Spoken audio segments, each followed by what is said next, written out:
What do you think of the new sounding Bryan Harsin after his offseason? And then he says there is no offseason with a winky emoji. Thank you there. I think Bryan Harsin needs to be front facing a whole lot more. I mentioned this last show, I want to say. Bryan Harsin, before they opened spring practice, he did a couple of shows. He did Cole Kubelik and Greg McElroy show, which I was on this morning, by the way. And then he did Next Round in Birmingham with Ryan Brown and Jim Dunaway and Lance Taylor and those guys. I'm on that show a lot. Good friends of the program, by the way. So give them a follow if you haven't already.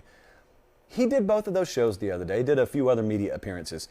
And what's funny is it's really the first time you've heard from him publicly since all this mess that happened around the program and kind of around him over the past month and a half. And the thing about it is, in the absence of you speaking out, other people speak for you. And oftentimes they're misrepresenting you. A lot of people misrepresented Bryan Harsin. You notice how we shied away from it on the show. I got accused of this, actually. We got accused of shying away from covering the Harsin story. There was no shying away from it. There was nothing to be reported. And I told some of you that behind the scenes in a pretty emphatic manner, because you kind of wanted to come at me in a sarcastic way. There was nothing to report. And as you see it borne out now, there was never anything out there. And so Bryan Harsin, first time he speaks publicly, he addressed it head on the other day. He didn't shy away from any of that, but he said, one of the hardest things to do was I was sitting around, we were on vacation, I come back and there's all these rumors floating around and they're not true, but yet you're really powerless to do anything about it. I mean, there's a guy with an egg for his profile picture and 58 followers on Twitter, and he's saying something about you. What do you really do about it? Well, look, I'm not his legal representation. I'm not his agent. I'd tell him to talk more. He's not some recluse. He doesn't sound like a hermit with a mic shoved in his face. Bryan Harsin, he represents himself in his program very well. And so I really thought it was refreshing when I heard the two interviews he did the other day. He's always welcome on this show. We were talking before the show. Should we try and get Bryan Harsin on?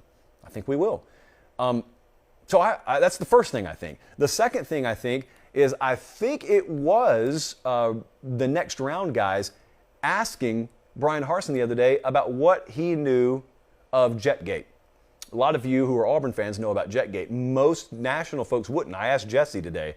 I mean, what has Jesse heard of at this point? So Jesse had not heard of Jetgate. So gather around, kids. A little 45-second story for you here. Once upon a time, there was a guy named Tommy Tuberville. He was not in Congress. He was just a football coach. And he was the football coach at Auburn University. And in 2003, they didn't do as good as they wanted to do at Auburn. And some of the, shall we say, powers that be, who could afford private aviation, took that private aviation in the dead of night to Kentucky.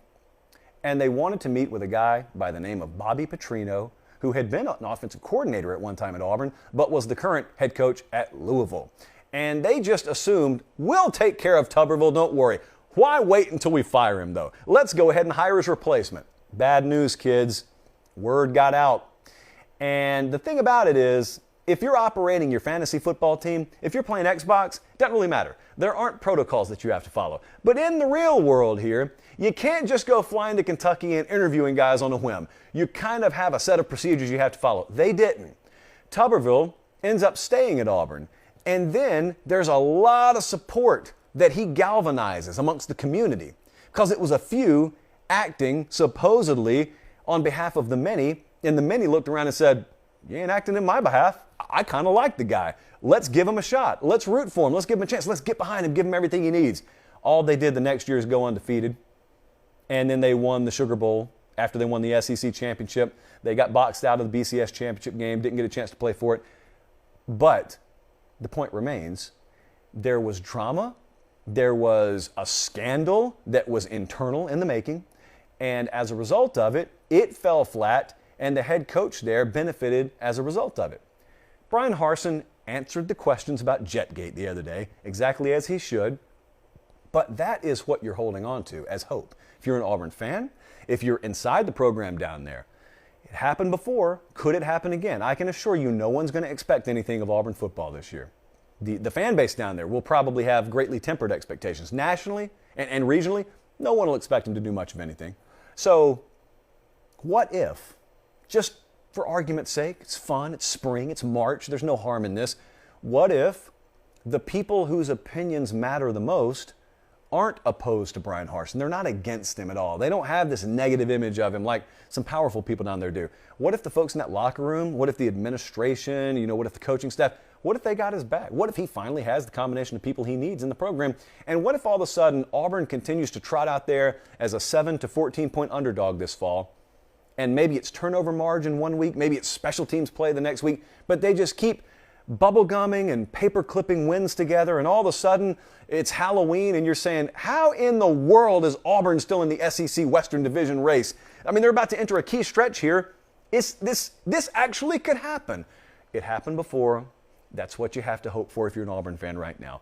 So I say all that to say I still think there's a lot of the book of the Bryan Harsin era at Auburn that is yet to be written. Kind of like that Natasha Bedingfield song that we heard on TV earlier today.